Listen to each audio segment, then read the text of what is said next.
അച്ഛൻ ശ്രീജിത്തിനെയും ശ്രീധുവിന്റെ അമ്മ ശ്രീകലയും മൃതദേഹം കാണിക്കാനെത്തിക്കും. ദേവേന്ദുവിനെ ജീവനോടെ കിണറ്റിലെറിഞ്ഞതെന്ന സ്ഥിരീകരണം മുങ്ങിമരണമെന്നാണ് പോസ്റ്റ്മോർട്ടം റിപ്പോർട്ടിൽ പറയുന്നത്. കുട്ടിയുടെ ദേഹത്ത് മറ്റു മുറിവുകളില്ല. ഇപ്പോൾ ദേവേന്ദുവിന്റെ വീട്ടിൽ നിന്നും സുലേഖ ശശികുമാർ ചേരുകയാണ്. സുലേഖ, അത്യന്തം വേദനാജനകമായ കാഴ്ചയാണ്. ഇപ്പോൾ കുഞ്ഞിന്റെ മൃതദേഹം വീട്ടിലെത്തിച്ചിട്ടുണ്ട്. പൊതുദർശനം എങ്ങനെ പുരോഗമിക്കുന്നു?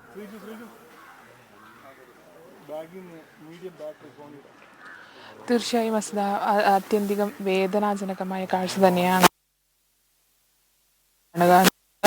ഈ മൃതദേഹം.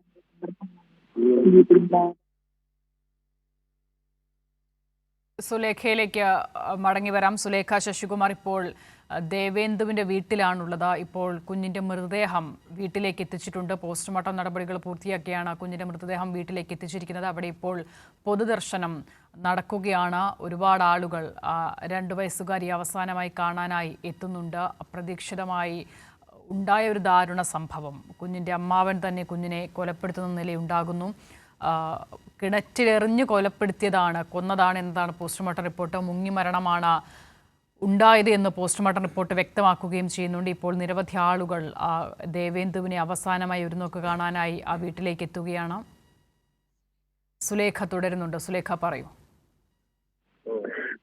അസിത, തീർച്ചയായും അസിത നേരത്തെ സൂചിപ്പിച്ചതുപോലെ തന്നെ അതിവൈകാരികമായ ഒരു സാഹചര്യം തന്നെയാണ്, അല്ലെങ്കിൽ അത്തരത്തിലുള്ളൊരു കാഴ്ച തന്നെയാണ് നമുക്ക് ഇവിടെ നിന്ന് കാണാൻ കഴിയുന്നത് എന്നുള്ളത് തന്നെയാണ്. നമ്മളിപ്പോൾ ഉള്ളത് ദേവേന്ദുവിന്റെ മുത്തശ്ശിയുടെ കുടുംബ വീട്ടിലാണ്. ഇവിടെയാണ് ദേവേന്ദുവിന്റെ മൃതദേഹം പൊതുദർശനത്തിനായി വെച്ചിട്ടുള്ളത്.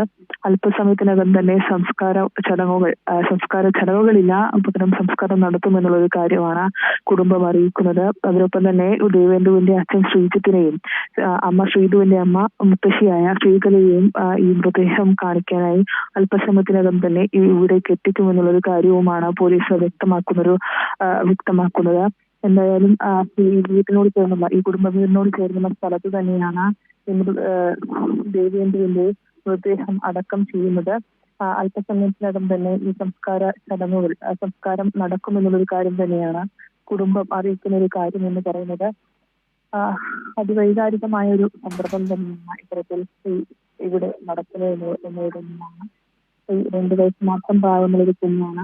ഈ കുഞ്ഞിനെ അവസാനമായി നോക്കി കാണാൻ നിരവധി ആളുകളാണ് ഇവിടേക്ക് എത്തിച്ചിരുന്നത്.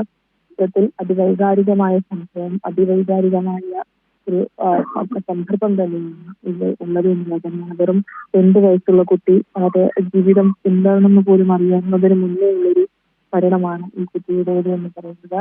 അതിന് മുന്നേ ഉള്ളൊരു മരണമാണ് ഈ കുട്ടിയുടേത് എന്ന് പറയുന്നത്. മരണമല്ല, കൊലപ്പെടുത്തുകയായിരുന്നു ഈ കുട്ടിയെ. സ്വന്തം അമ്മാവൻ തന്നെ, അമ്മയുടെ സഹോദരൻ തന്നെ കൊലപ്പെടുത്തുന്ന ഒരു സാഹചര്യം. ഈ പോസ്റ്റ്മോർട്ടം റിപ്പോർട്ടുകളടക്കം, ഈ മരണവുമായി ബന്ധപ്പെട്ടുള്ള പോസ്റ്റ്മോർട്ടം റിപ്പോർട്ടുകളടക്കം പുറത്തു വന്നിട്ടുണ്ട്. ഈ പോസ്റ്റ്മോർട്ടം റിപ്പോർട്ടിൽ പറയുന്ന ഒരു കാര്യമെന്ന് പറയുന്നത് ഈ കുട്ടി വെള്ളം കുടിച്ചാണ് മരിക്കുന്നത് എന്നുള്ളത് തന്നെയാണ്. അതായത് കിണറ്റിൽ ഈ കുട്ടിയെ എറിയുന്ന സമയത്ത് കുട്ടിക്ക് ജീവനുണ്ടായിരുന്നു. കിണറ്റിനകത്ത് വെച്ചാണ് കുട്ടി മരിച്ചിട്ടുള്ളത് എന്നത് തന്നെയാണ് പോസ്റ്റ്മോർട്ടം റിപ്പോർട്ടിലും തെളിഞ്ഞിട്ടുള്ളത്. അത്തരത്തിൽ അതിക്രൂരമായിട്ടുള്ളൊരു കൊലപാതകം, അത് ചെയ്തത് സ്വന്തം അമ്മയുടെ സഹോദരനാണ് എന്നത് തന്നെയാണ് ഇതിൽ ഏറെ